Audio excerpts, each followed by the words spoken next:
version of, well, this, you could call it a King's Indian Benoni. Actually, it started like an anti-Grunfeld with f3, but we've transposed to a kind of Benoni position, which, wow, I mean, that is a real risk.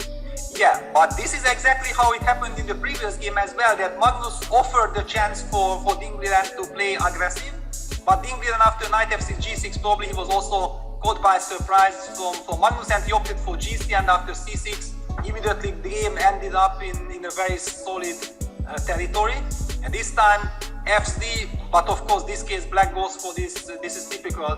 With e6 move order or with the c5 move order, no matter it leads to the same King's Indian Zemi structures, but by having forced white to play d4, d5 immediately, and that's a small little twist compared to the Zemish positions that come from King's Indian.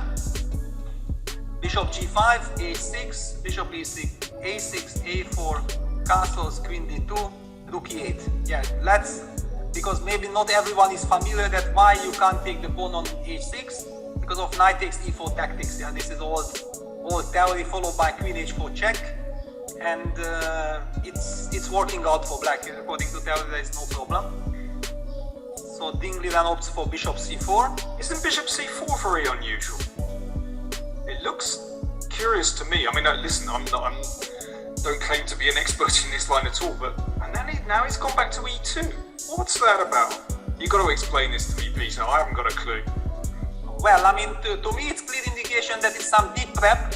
Yeah, it's deep prep. Now the point is that once the knight reaches d7, white actually is threatening to go knight h3 and develop the knight, because the bishop is not hitting anymore the h3 square. Yeah, so that's the justification. Yes, don't you always play knight e5 anyway? Yes, but probably after knight e5 there are some new things. First of all, we have to kind of understand what happens if can I take now on h6? Okay, I'd forgotten about that.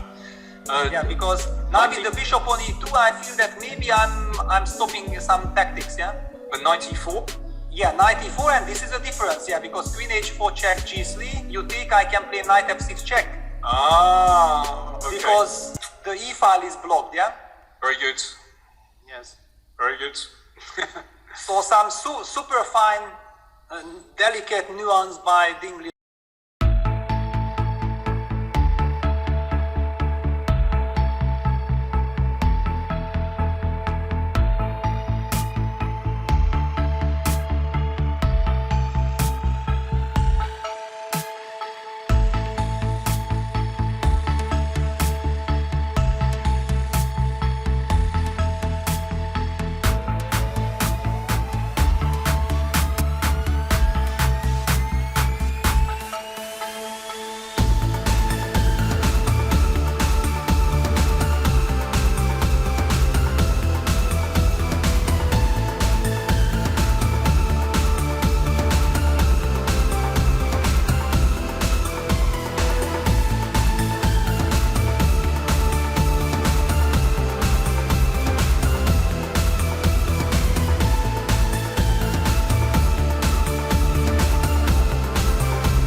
so black's rook is stuck. Black's bishop has to defend 2 pawns at the same time. That is stuck, and the black king, maybe the black king can move, but that's shaky as well. So Ding can actually just do whatever he wants. He can move his rook round and round in circles for the next 50 moves. Black is completely stuck, just has to move his bishop back and forth. And okay, what is Ding's plan? We predicted the moves actually. Rook b5, rook b6, well, both of them were coming play. Okay, so actually we've got the same position we had earlier, but now instead of white to move, it's black to move. So Ding actually found a way to lose a move. He moved his rook 1 square back, 1 square forward, no, 2 squares back, 1 square forward, and then forward. In order to lose a move, it does a little triangle. So the rook is doing some kind of form of triangulation. Losing the move. Yeah, there's definitely something. Chess joke. I felt, I had to think a little bit. You laughed along with us, thank you, Kai. But definitely, for those viewers at home, check out triangulation, just Google it, or in endgame books, triangulation, there's always a chapter. Really important. And Ding, meanwhile, he's a bit frustrated, I think. It's hard to improve his position, basically. He needs to aim for that Zugzwang, so he needs to find the perfect square for the white rook, where black is completely stuck and black cannot move. So he needs to decide where he wants his rook. At the moment, you notice the black rook is fixed in the corner. Magnus is just waiting with his bishop.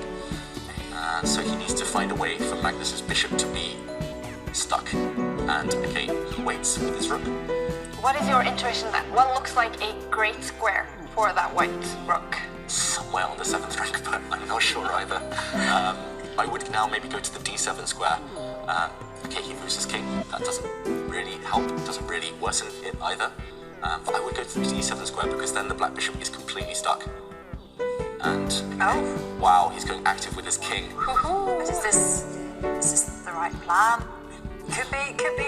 Depends what the follow-up is. I think his plan is to just continue marching the king into the position. There we go. Wow, what a game. He's going to try and use his king to deliver checkmate. He's going to try and push his pawn up next, the white pawn, and then use the white king on the square that white g pawn currently sits on, and then he was going to bring his rook around and try and mate the black king. But the problem is, you do allow the black rook out of his cage sometimes, and wow, he's going the long way round. So calm by Ding. His king maneuvers here. I'm going to go home and study them because they're just... Exactly, it's a fantastic game actually. He put his rook on the c file to control the c pawn, so it doesn't run anywhere, and now he's doing whatever he wants. Unbelievable, he moves his king over the board like nothing happens. This king has burnt a lot of calories in this game. And hey, there we go, it's on the side of the board. Yeah, it's on the side of the board, and also the black bishop just can't chase away the king by delivering a check. So, I mean, the pawn move that you mentioned is going to be on the cards next, and that's it.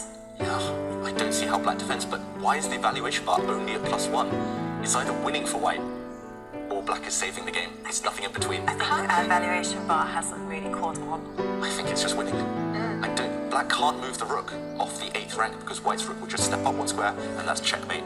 Black's rook is paralyzed, black's bishop can't deliver any checks without getting captured by the white knight. And, okay, the rook is not going to sacrifice itself for that white knight. It's just, what is the plan for Magnus? White's pawn now, g-pawn, can step itself up 1 square, and the mating net is about to close around the black king. We'll show that idea. I mean, it's likely to happen on the board, but if not, we'll show it. And Okay, it's there we go. on the board. The white pawn stepping forward, Magnus shaking his head. He knows that checkmate in 3 moves is threatened, basically. Whoa. White's king is just going to step 1 square to the side. The white rook is going to come across. We have to show this, I think, because let's keep an eye on the players, because Magnus might resign any moment, but checkmate is coming, and Fantastic stop it. game. Yeah, Yes. what a game. Actually, Magnus, I thought he was about to resign. He's leaning forward, looking for one final way to defend, and There's not even stalemate. I was thinking maybe there's some stalemating ideas, but no. And he resigns. Not.